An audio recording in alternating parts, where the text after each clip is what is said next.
But so there's that overhang, and I just, camp out there because I figure, with my knife and my pepper spray and stuff, whoever comes to get me, like, we're gonna fight, fall down the hill, and we're gonna go down like 500 feet, because it was super steep. Like, nobody's gonna get out of that alive, me or them.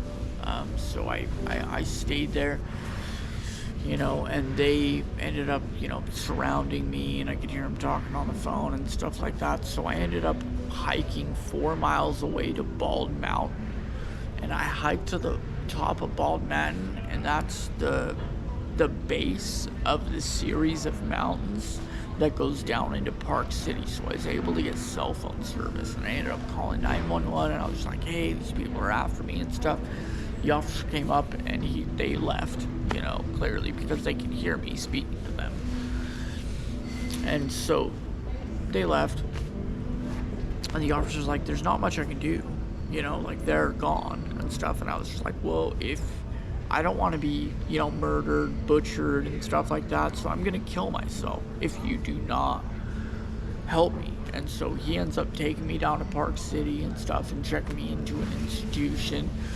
And during that process, I found out that they are perfectly willing and capable of contacting local law enforcement and stuff, and making threats and stuff like that, just because something like that happened in my transit from the mountains down to the hospital and stuff.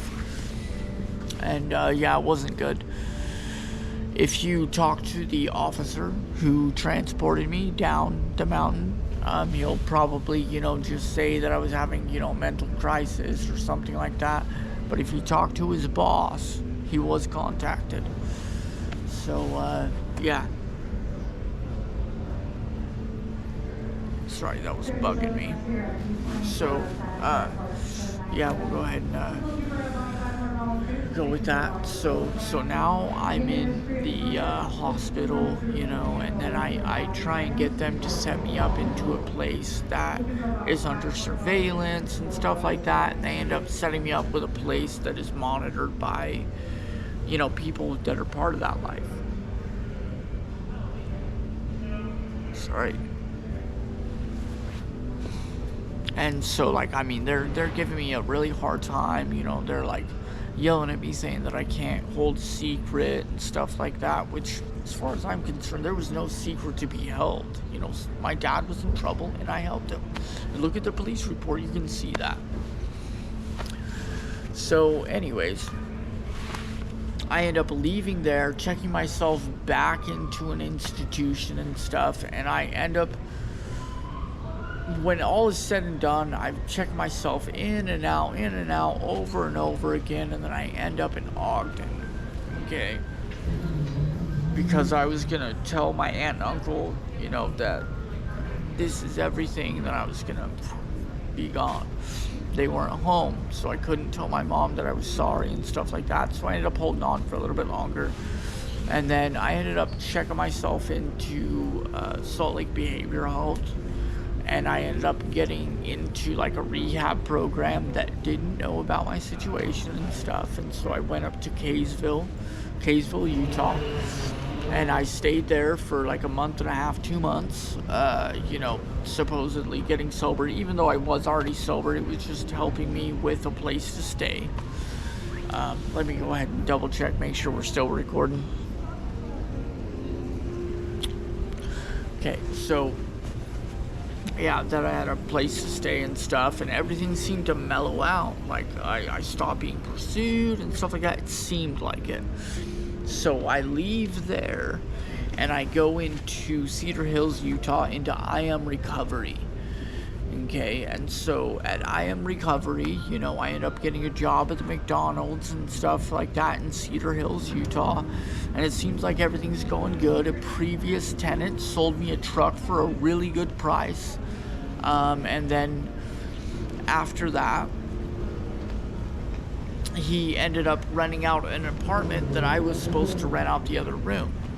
Okay, so I go ahead and do that, and then he has a girlfriend, and they come over, and I overhear them talking about a reward for me.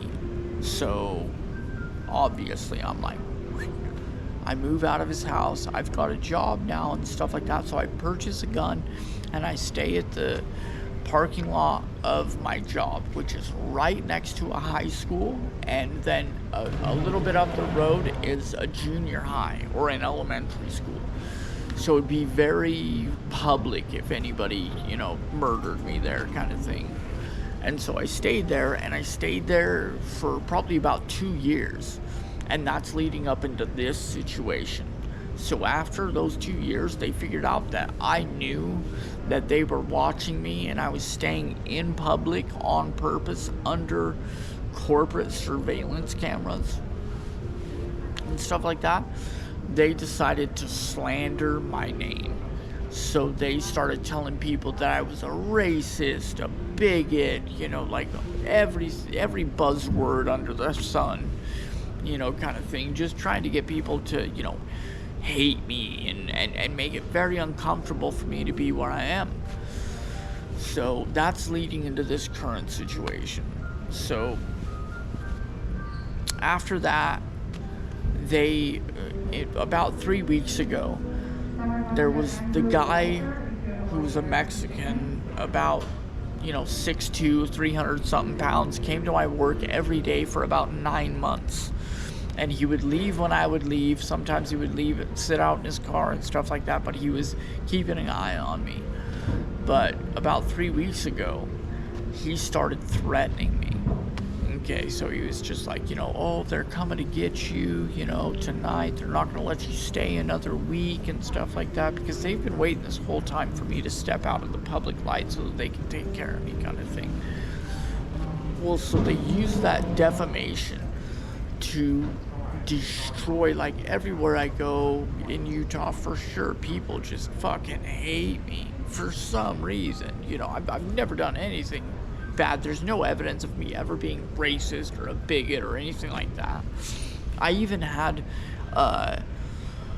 there was a little girl when I was gathering stuff to get out of state. There was a little girl who said something about pedophilia, kind of thing. So they pulled out all the stops as far as defaming me and stuff like that. So that's where I'm at right now. I tried to leave state, but they contacted everybody everywhere I went. That's 6 international airports and 2 regional airports.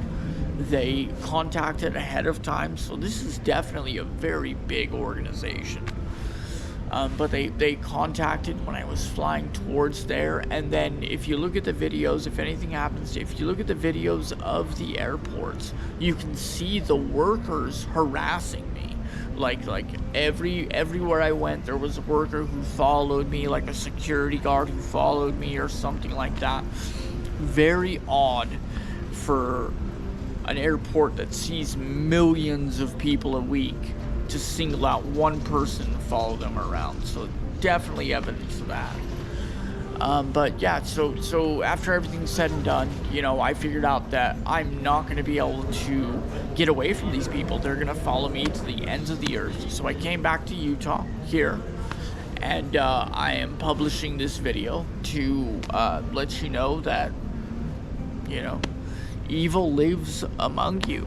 I don't know how else to put it. These people, because I didn't surrender or I didn't fuck up and let them kill me, have terrorized me across the country. I've spent $4,500 on plane tickets going all across the country in the last couple of weeks, and they have made my life miserable everywhere I went. They've been following me and contacting them and stuff like that.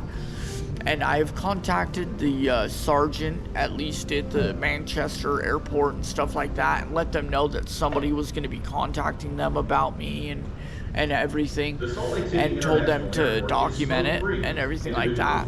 But now I'm releasing these videos, and I've requested a few people to comment what was said about me and when it was said, so that I can...